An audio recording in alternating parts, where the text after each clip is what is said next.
The San Jose Sharks snatch defeat from the jaws of victory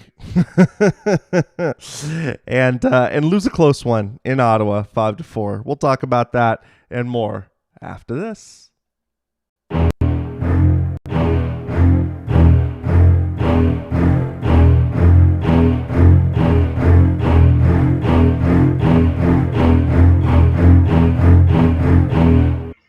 But first, if you want to be a part of the show and join the Chomversation, chat with us and fellow Sharks fans on the app or across the social media platforms, that being the YouTube chat, of course, X, Instagram, Facebook, Threads. You got the Discord, you got Reddit, and, of course, all the shenanigans going down on TikTok. Find all of that and more at tealtownusa.com. And as always, we appreciate your support over on at Venmo, at Teal Town USA. Every little bit helps to getting Puck on new internet. I am joined by the lovely Dana May. Dana, how are you doing this afternoon? That was a game. It's very interesting seeing the Sharks play a team that should be at their level and still somehow failing to win. You know, I mean, with a goalie who would have been pulled against any other team. You know, let's just say it was fun. Yeah, it was fun to watch. Yeah, I got real vulnerable on the show a few days ago, speaking my truth of enjoying watching the Sharks during that Montreal game. I guess I would say enjoy. I don't know if I would say enjoy about a lot. It was entertaining. There were things happening, and again, you know, whenever at least God, I hate even saying Ottawa's at our level because clearly they're better. Oh yeah. But there have been few other teams as down bad, not only on the score sheet, but in terms of off ice drama or that kind of thing than Ottawa. So they were good opponents for the Sharks. Yeah, no, I mean, I agree. But, you know, as you had just kind of alluded to before, I think there is a little bit of a talent discrepancy there. And I mean, clearly the Sharks still have a long way to go because you look at today's game, and again, I was joking when we came on, you know, snatching defeat from the jaws of victory because, you know, they had a lead and then they had a tie and then they had a tie again and then they just kind of let it go on a goal. And the Montrealians showed up to score a day late. Right, exactly. But I guess the Sharks won the previous game, so they didn't need it. Exactly. Very obscure reference. If anyone in the chat has heard of this show, I will be so impressed. But there's a YouTube show 10 years ago called The Most Popular Girls in School, where it was stop motion animated Barbies, but they had it was very crass. But there was a joke about this one girl who claimed to be from Paris, but someone else was sure she was from Montreal. So she would be like, "You're from Montreal." So that's how I always say it in my head. The Montrealians. Yeah, right. Well, let's get this topsy-turvy game started. And, you know, honestly, not really the greatest of starts for the Sharks. I mean, Claude Giroux getting a goal 4 minutes and 12 seconds into the game. And then you've got Chabot coming in with his goal, and that would come in at 9:58. And you were thinking, okay, you know what? This is the Sharks just kind of doing Shark things where, you know, one game they'll play well and then they'll come back and, you know, they'll get, you know, their butts handed to them or I think it's more like one game they play well and then 12 they play bad and then rinse and repeat. Yeah, exactly, because I guess they used up all of their all of their good play in Montreal because, you know, that first period was just not great. And you look at the shots on period, you know, the shots on goal were 9-8. Oh my God, the whole game. Well, they were 9-8 in favor of San Jose in that first period. But Well, they didn't rack it up from there, like at all. oh, no, and I was just gonna say I would want to see what like the high danger chances are versus you know versus just actual shots, because it I swore it seemed like every time Ottawa brought the puck in to the into the defensive zone, I was like, oh my god, these guys are looking like the Harlem Globetrotters out there, just tic tac toe passing, and it just seemed like they were moving the puck kind of at will against the Sharks, and every time the Sharks would get it, they would get one or two shots off, and then of course just kind of wither away and not really keep up on the forecheck, and you'd have Ottawa just come streaking back. Oh my god, if you swap the goalies this game, that would have been real interesting. Yeah, right. I mean, sorry, swap like if we had Korpisalo playing as he did, and they had Blackwood. Yeah, right. And then you had finally Anthony Duclair getting a goal, right, and it's his 8th of the season. Barabanov and Ferraro getting the assists there, and Ferraro would actually come up a couple times on the score sheet tonight. So, it's good to see him. Good to see him kind of producing, but like there's somebody in the chat saying, we need to start flipping players that are starting to score, and And I was kind of on the fence about Duclair because I think we had talked about it a little bit before. It's a player that you like. He's got a lot of speed, kind of a character player, and it's somebody that you'd kind of like want to have around, especially in a rebuilding kind of time, because he seems like a guy who kind of gives his all, right? And kind of no matter what position he's in, whether he's on a contending team or a team in the middle of the rebuild, he's just kind of one of those guys that is good to have, just a stand-up kind of player. He seems to be good in the locker room, kind of character kind of guy. But I think a guy that might be kind of coveted, because you see this kind of scoring touch he has on the Sharks, and he's got 8 goals on a really shitty team. And, I think you might be able to get an asset there. And Dana, I mean, what have you seen from Duke? I love the guy. I really do. If we were a better team, I would say absolutely hold on to him. But he's not young enough that there's that potential for more, you know what I mean? Where there's still kind of an upside. I think, he is what he is at this point in his career, which is very good. Again, very few people make it to the NHL at all. He's been traded a lot, but teams want him. Clearly, there's always interest. So yeah, as much as it pains me to say, I feel like that's one of those guys. And then maybe like, again, I don't know if I even buy that there's interest in Ferraro.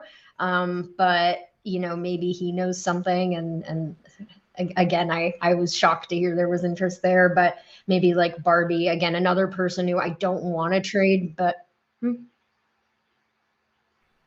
Yeah, no, I mean, I think you're right there. And I think that honestly, you've got to start looking at really just maximizing the pieces that you've got. Yeah, and I think focusing on the players who, like, for example, like a Zadina, is he playing at his best? I don't know. That's kind of a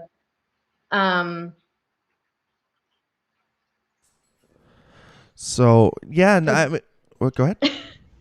Oh, did you mean to mute? I did, didn't I? No. Oh shoot. Who's Ilana? Ilana is my girlfriend. I'm sorry. Oh, okay. I figured, but no, I just mean with the button. I'm so sorry. There's still that potential for growth. I don't know if I don't think teams are really calling about him anyway, but to me, that's kind of the way of sorting into the bin of do we keep, do we not? It sucks because if we were a better team, I would be banging the drum to keep the Duke, but it seems like teams are always interested in him. He's a great locker room guy by all accounts. So unfortunately, and I don't know. I think Mike Grier could get something pretty good for him, especially if, as you said, we do start setting the, because the trade deadline season hasn't really gotten going yet, but there is often a trade kind of in like mid to late January, early February. That is sort of the benchmark. And it's like, okay, now we're starting trade deadline season. do we have a player that would be such a big trade that, that trade would be setting the market for other big trades? No. No, but there are those but it would get teams. it started, and you get better deals early on. So Yeah, exactly. I think I'm there are sure my teams. Greer's at the phone as we speak. Like, and something is coming. It's just hard to say because none of our players are like so good they'd be like flying off the shelf. Yeah. No, I mean, I totally agree, and I think that there are teams that are going to try and do some moves before the deadline and try and get their work done before, and those are the types of hockey trades where you can maybe get a little bit more value dependent upon like if the player's got some extra time, because there are those GMs that really do value having the extra time in the contract. If it's a guy with term, then of course it's a little bit different in how you go. How you go along evaluating a piece that's going to be there for longer than a year versus a rental type player. So and you've also got teams that maybe have an injury where it's like, he will probably be back towards the playoffs, but we need to make sure we make the playoffs or get a good spot or whatever. So, there is always room for those guys. So I wouldn't be surprised if Mike Greer is on the phone every day making these kind of calls. Yeah. Well, going into that second period, I mean, this is kind of where the wheels kind of started to fall off for the team, especially on the defensive side. Yeah. And in that second period, it kind of started off good, right? I mean, Marc-Edouard Vlassic gets on the board. The Montrealian, as Montrealian, as Dana calls him. But Vlassic gets on the board. It's his first goal of the year, and I mean, it's been, I think, over a calendar year since he's actually scored. So it's been 84 years. Yeah, right. And Duclair and Granlund getting the assists there. So again, Granlund, a guy that you might be able to get some assets for, who's started to play really well. But Marc-Edouard, getting the game tied up, and you thought, okay, this is good for the Sharks. I'm glad to see that they're kind of putting up a little bit of fight and putting up a little bit of resistance. And then I'm looking at the shots because I was like, I couldn't remember the exact number, but I knew that the second period was particularly brutal in terms of the shot differential. But I was just kind of going along on the scoring. Yeah, but like like in time, right? So like Kevin Labanc would come back, would come back, and he'd get the Sharks. Yeah, and he'd come back and he'd get the Sharks on top, and it would be 3-2, and that would come at 6:20.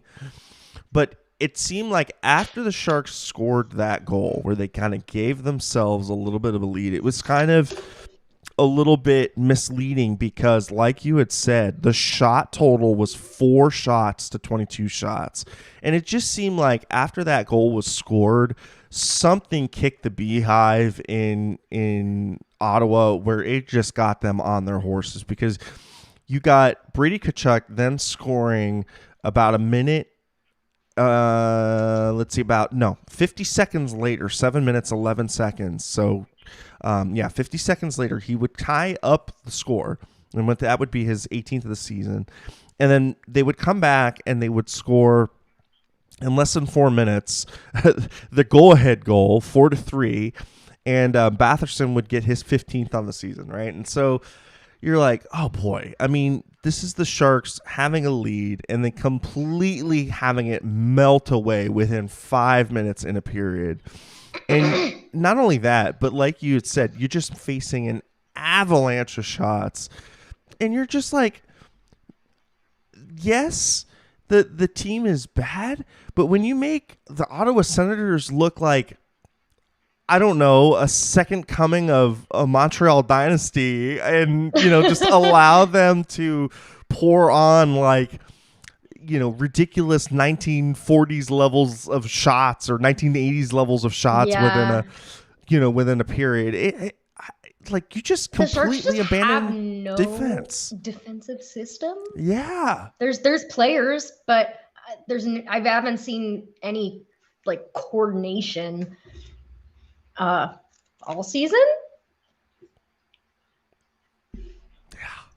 Yeah, no, I mean, just you're absolutely right. They haven't been able to completely play a cohesive defensive game, and you see it at the beginning of periods, you see it at the end of periods. It just whenever they get like an ounce of complacency in their game, they just let the defensive zone completely lax up. They stop standing up at the blue line. They stop kind of marking their men in front of the goaltender.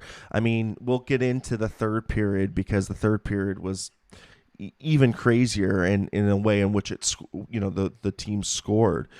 But they just allow the pace of play to be dictated to them, and especially when it's a team that has a lot of offensively talented stars, they just seem to let them lean on them, let them play in their own zone, and just abandon whatever monicum of defense that they have. I mean, at this point I feel bad for Blackwood and I feel bad for Copper. Yeah.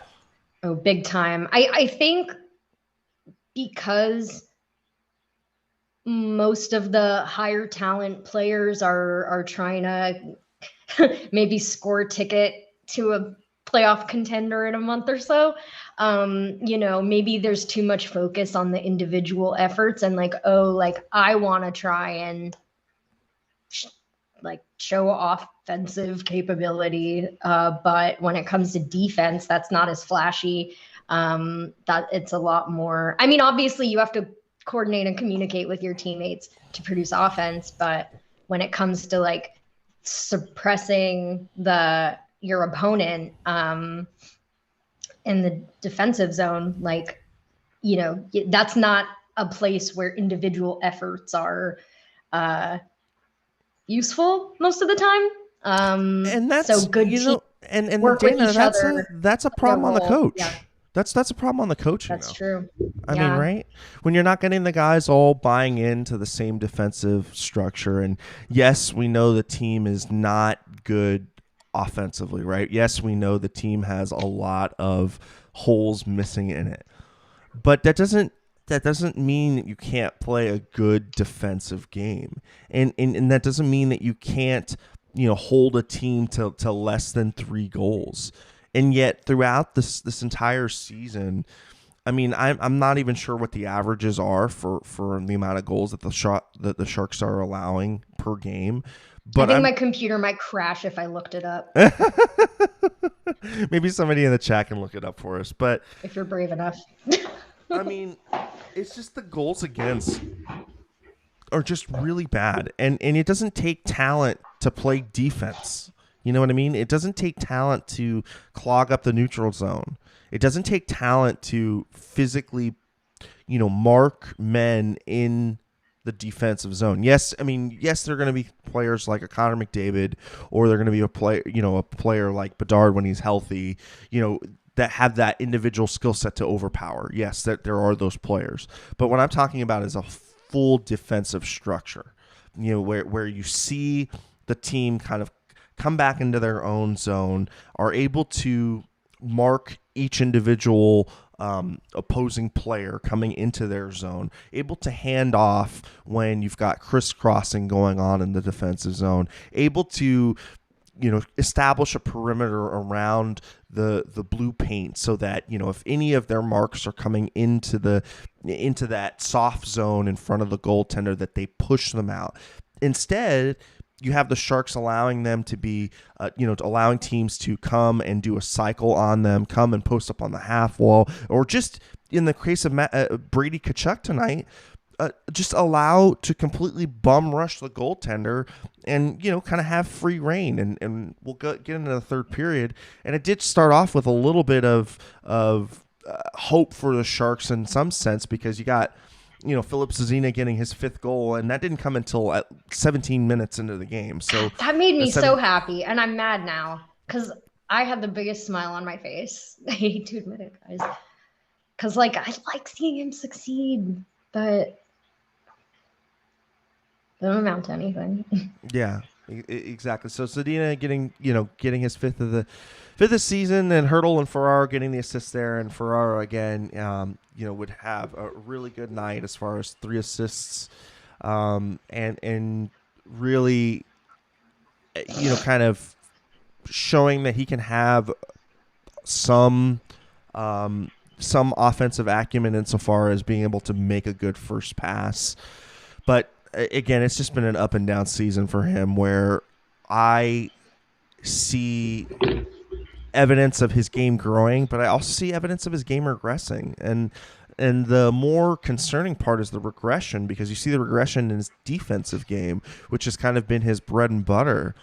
And we've seen it, consistently year after year. He's kind of getting worse and worse, but this was seen as a team, as a piece that was going to be a staple within the top 4 of your defensive structure, and I don't see that anymore, Dana. I mean, I think I see a guy who, who I would like to see the Sharks kind of maximize the assets for at the deadline. I mean, Morrow's kind of gone from a guy who I would have said it would have been a core piece for the franchise, and now I say he's kind of more of an expendable piece. And I mean, the reason why I have kind of soured on him, and we'll talk about the Vladimir Tarasenko goal, but the goal came at 19:55, in the third, and really you can't let your guard down. Yeah, exactly. And it just felt like I don't know. It felt like it was inevitable. Like in that last 15 seconds, like the Sens, it's like we decide we're gonna score now, and the Sharks are like, oh, okay, one of them. Yeah, exactly. So it's like for every good thing I want to say for Ferraro, you get he's had like those victimizing moments, and yeah, Vladimir Tarasenko pushed him into the goaltender. But I don't think it stopped Blackwood from making the save. That was the thing. When I first saw it, I'm like, oh yeah, he pushed him. But technically the definition is like, did he push him so bad that Blackwood couldn't? He still tried to make the save. So, when you. But what I was getting at, Dana, is Vladimir Tarasenko is not a big guy. I mean, he's a little stocky. I mean, he's stocky for his size, but he's not overly large. And Ferraro is normally a pretty strong skater and a guy that's pretty strong on his skates.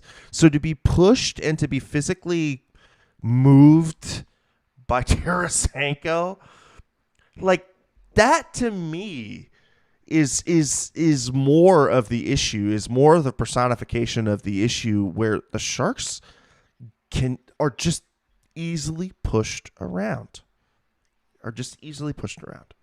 And like you had said, when Ottawa decided it wanted to score a goal, it went out there and it scored a goal. And this team, whether it's rebuilding or whether it's contending, has never had good enough mental fortitude to withstand those types of occurrences happening. We've seen it with Joe Thornton-led teams. We've seen it with teams that haven't been so good.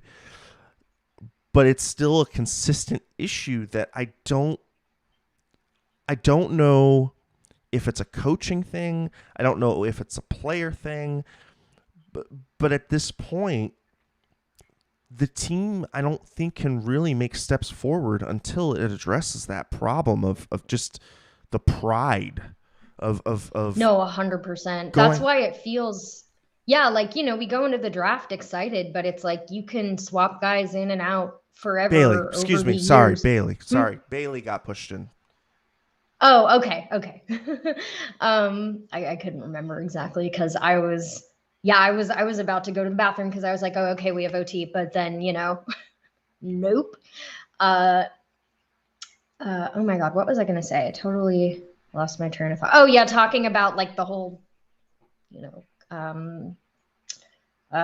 team dynamic.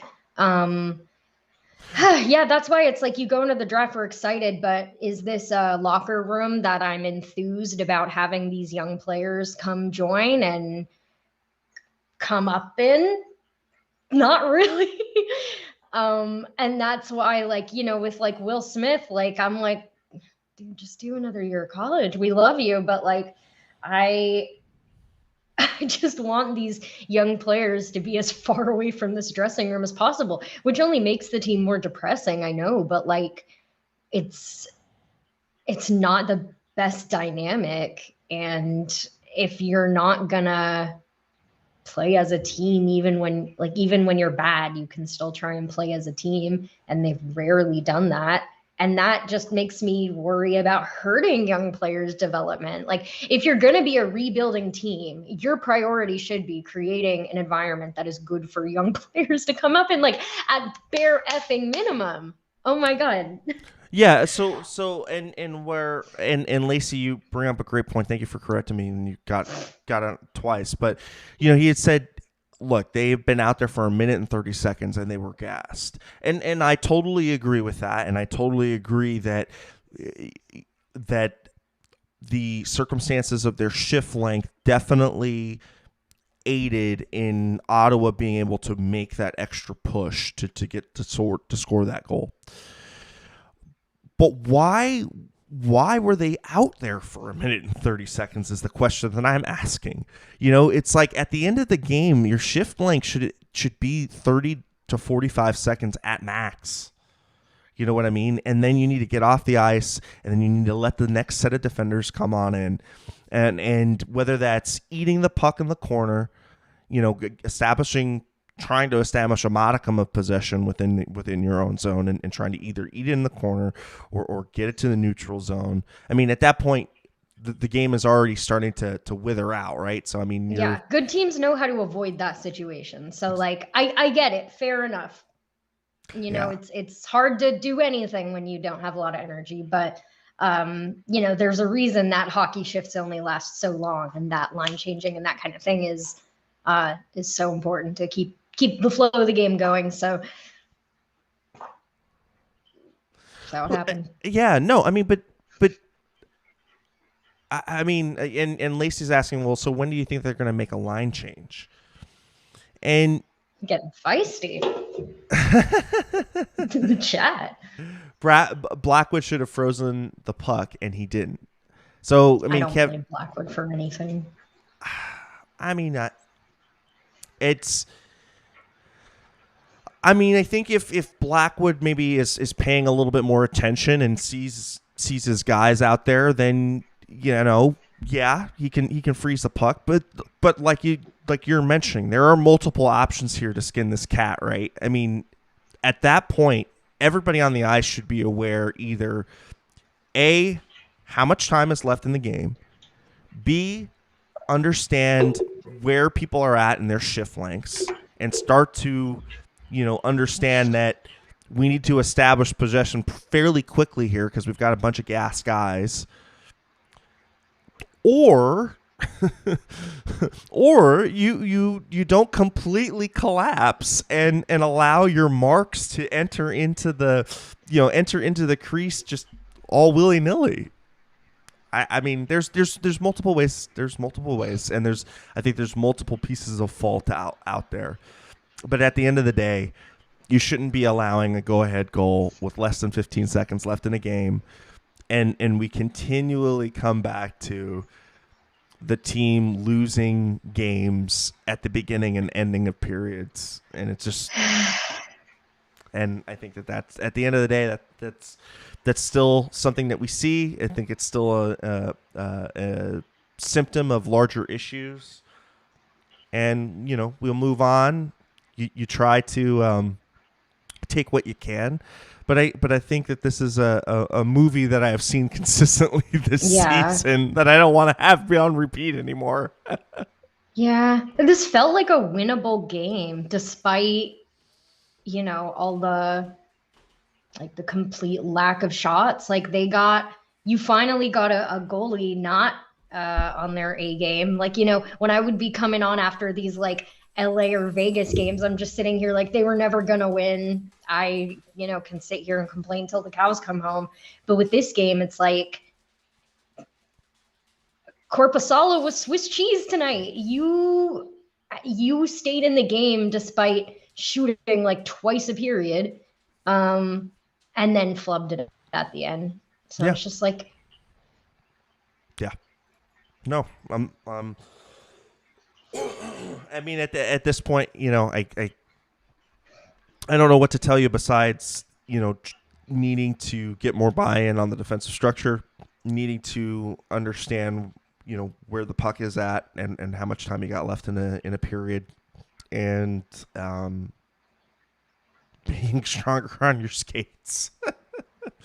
But again, we'll try and take what you can, and this season is it is what it is, and at this point, you just try and maximize the most value you can out of assets, and good to see some assets getting on the scoreboard tonight, and maybe by some luck you can start to recoup and restock and go forward. But I mean, I think Ottawa to me was a team coming into the season that I wanted to see take the next steps. So it's a little disappointing to see where they're at right now in the Atlantic Division.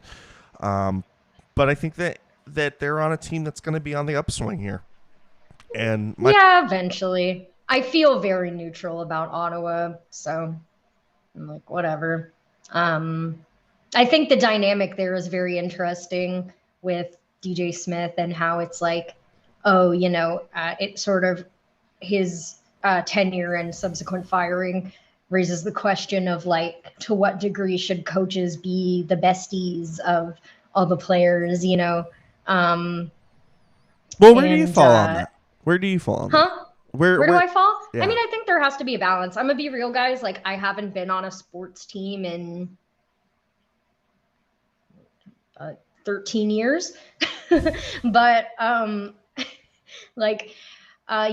has to be a balance. And wasn't in the locker room, wasn't in any of the NHL locker rooms, but it sounds like, DJ Smith was not as hard on the players as maybe he should have been, maybe a little too relaxed, and that, maybe like contributed to the overall, kind of like country club lack vibe. of structure, lack of taking things seriously. I don't know.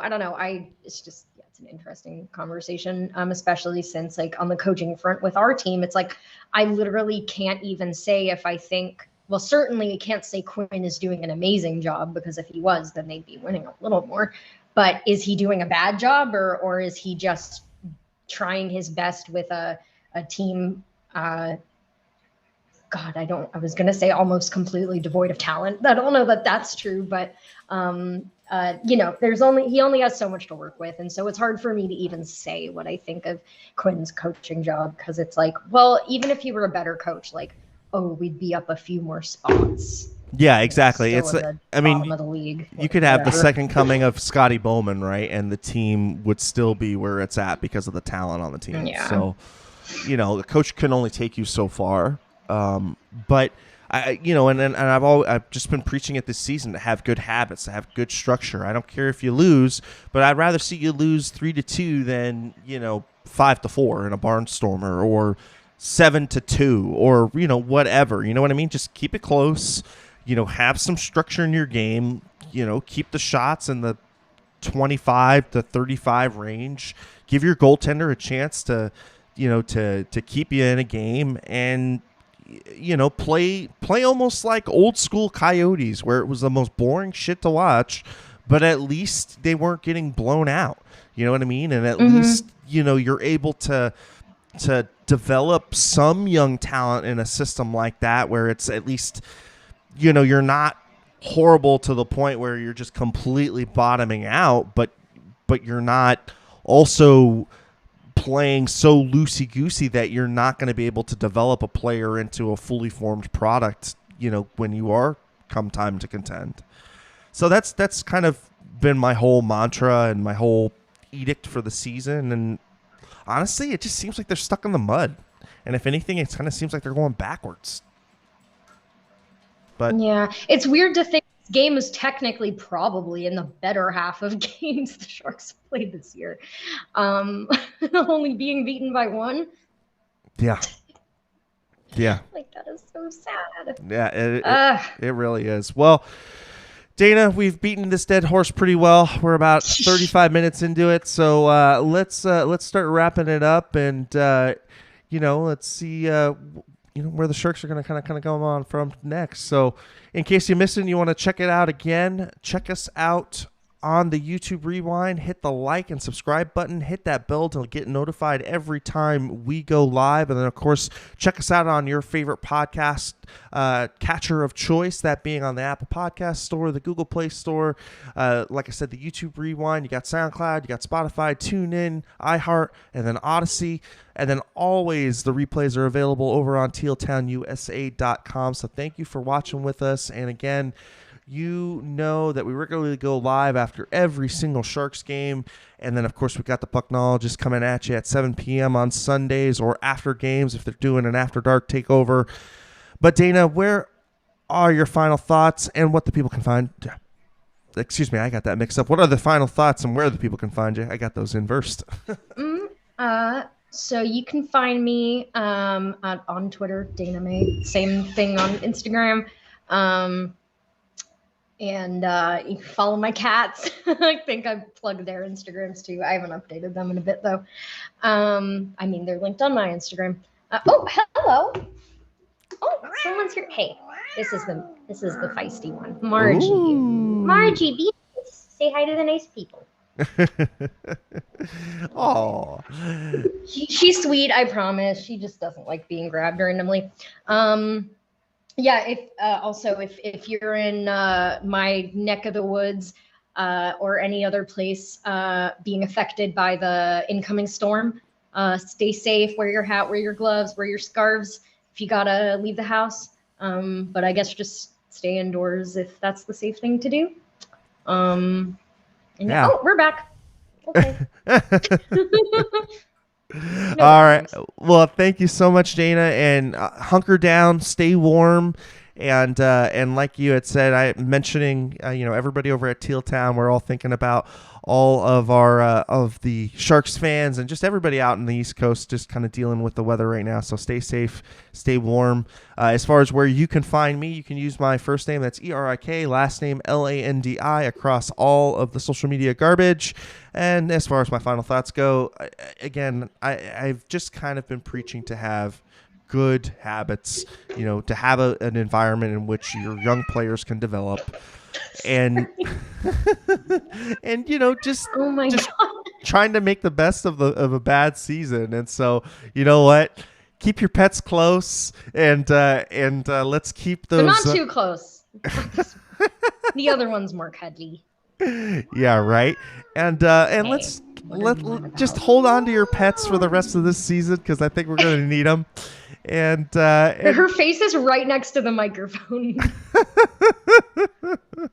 I wish I had a lucky pig, so we can Margie's get that. Bipolar. No, she is. Margie has so many personality disorders too. It's not even funny. We're doing the Lord's work. I got her because my coworker rehomed her because she couldn't handle her. Burge asks, can Margie coach the Barracuda? Probably. Would it be an upgrade? She has more NHL and AHL coaching experience before the job as John McCarthy. Well, the same amount, I guess. Well, you heard it here, folks. Margie is going to be tapped for your next Barracuda head coach. So, you know what? When news breaks, we fix it here at Teal Town USA. So I think we're going to end it here. Margie, why don't you take it away? From everybody here at Teal Town USA and Margie, keeping it real, keeping it teal, keeping it real teal. Everybody have a great rest of your evening, and we'll come and get you after the game on Monday. Talk to you all later. Bye.